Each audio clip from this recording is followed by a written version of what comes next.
বিসমিল্লাহির রহমানির রহিম। যারা আমার লাইভটি শুনতেছেন সবাইকে শুভেচ্ছা জানাচ্ছি। এই মুহূর্তে বাংলাদেশের রাজনীতিতে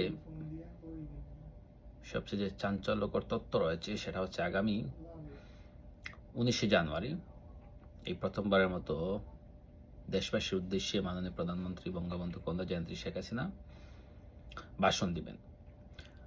জাতির উদ্দেশ্যে সে ভাষণে কি আছে বা কি থাকবে সেটা নিয়ে বিশ্ব তথা বাংলাদেশের রাজনীতি অত্যন্ত হট টপিকস হিসেবে ইতিমধ্যে রয়েছে। মাননীয় প্রধানমন্ত্রী শেখ হাসিনা কি নির্দেশনা দিবেন দলীয় নেতা কর্মীদের, কি নির্দেশনা দেবেন দেশবাসী, কি বার্তা দিবেন দেশবাসীর উদ্দেশ্যে এবং বহির্বাসীর কাছে কি বার্তা যাবে সেটা হচ্ছে মূল আলোচ্য বিষয়। আগামী 20শে জানুয়ারি মার্কিন প্রেসিডেন্ট, নবনির্বাচিত প্রেসিডেন্ট ডোনাল্ড ট্রাম্প দায়িত্ব গ্রহণ করবেন। সেই দায়িত্বে অনুষ্ঠানে বহির্বিশ্বের তাবড় রাষ্ট্রপ্রধানরা সেখানে যোগ দিবেন। এশিয়া থেকে আমাদের যোগ দিবেন ভারতের প্রধানমন্ত্রী নরেন্দ্র মোদী। যদিও তিনি সেখানে যোগ দিচ্ছেন না, তার প্রতিনিধি হিসেবে তার দল যাবে। গুঞ্জন রয়েছে মাননীয় প্রধানমন্ত্রী শেখ হাসিনা সেখানে যোগ দিবেন। সেটাই তথ্যটি এখনো নিশ্চিত হওয়া যায়নি।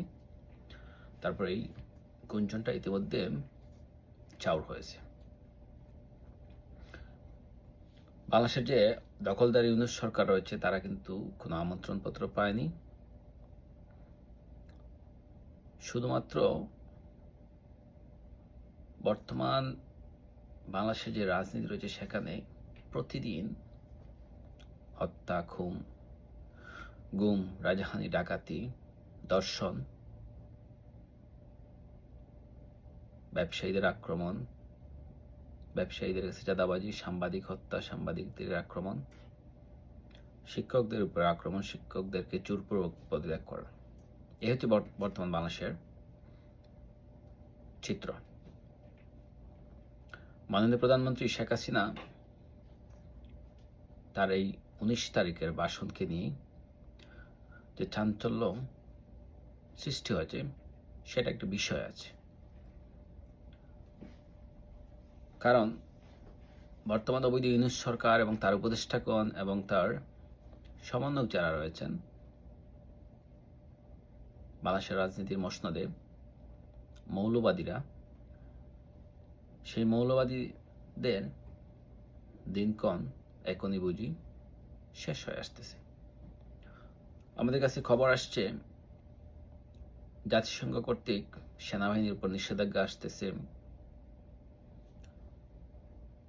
সমন্বয়কদের পাসপোর্ট জব্দ করা হয়েছে, উপদেষ্টাদের পাসপোর্ট জব্দ করা হয়েছে, ইউনূস তার নিরাপদ এক্সিস্টের জন্য বিভিন্ন প্রভাবশালী দেশ ধর্ণা দিচ্ছে। এইসব নিউজের ভিতরে হচ্ছে আগামী 19শে তারিখে এই প্রথম নেতাকর্মী বলেন বা দেশবাসী বলেন প্রকাশ্যে জাতির উদ্দেশ্যে ভাষণ দিবেন শেখ হাসিনা। আপাতত শেখ হাসিনা এই ভাষণকে কেন্দ্র করে কি হচ্ছে বা কি হতে চলেছে সেটার জন্য আমাদের 19 তারিখ পর্যন্ত অপেক্ষা করতে হবে। তার মধ্যে একটি গুরুত্বপূর্ণ নিউজ হলো এই প্রথম গত 5 আগস্ট মাননীয় প্রধানমন্ত্রী শেখ হাসিনা ক্ষমতা থেকে উৎখাত হওয়ার পরেই তিনি ভারত অবস্থান করছেন। এই প্রথম গতকালকে তিনি ভারতের জনসম্মুখে তাকে দেখা গেল। ভারতের খুব টাইট সিকিউরিটি ফোর্স নিয়ে তিনি এবং বঙ্গবন্ধুর ছোট মেয়ে শেখ রেহানা কোন একটি অনুষ্ঠানে যাচ্ছেন। তারপরে জানা গেল সেই অনুষ্ঠান ছিল বিশ্ব মিডিয়ার একটি লাইভ অনুষ্ঠান। সেখানে প্রথমবারের মতো মাননীয় প্রধানমন্ত্রী শেখ হাসিনা মুখোমুখি হয়েছেন বিশ্ব মিডিয়ার একটি লাইভ অনুষ্ঠান স্ট্রিমে। এই মুহূর্তেই কোন মিডিয়ায় তিনি লাইভ অনুষ্ঠানে ছিলেন সেটা এখনো পরিষ্কার হয়নি, তবে সেটা 2-1 দিনের মধ্যে পরিষ্কার হয়ে যাবে এবং সেই লাইভ বক্তব্যটি চলে আসবে। এই সব মিলিয়ে বহির্বিশ্বে বাংলাদেশের রাজনীতি নিয়ে যে চর্চা হচ্ছে সেটা আমরা বিশ্বাস করি আগামী দিনে বাংলাদেশের সাধারণ মানুষের জন্য অত্যন্ত কল্যাণকর এবং সুখকর। কারণ বর্তমান মানুষের দ্রব্যমূল্য ঊর্ধ্বগতি এবং প্রত্যেকটি নিত্য প্রয়োজনীয় দ্রব্যের উপর, খাদ্যদ্রব্যের উপর যে হারে ট্যাক্স এবং ভ্যাট আরোপ করা হয়েছে, সেটা সাধারণ মানুষ না বিশ্বাস হয়ে উঠেছে। এখান থেকে সাধারণ মানুষের ত্রাণ পেতে হবে এবং শুধু সাধারণ মানুষ নয়, প্রত্যেক শ্রেণী পেশার মানুষকে ত্রাণ পেতে হবে।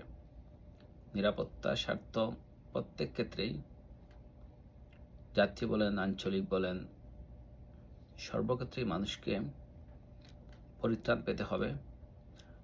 সেজন্যই প্রিয় দেশবাসীকে বিনীত অনুরোধ জানাবো,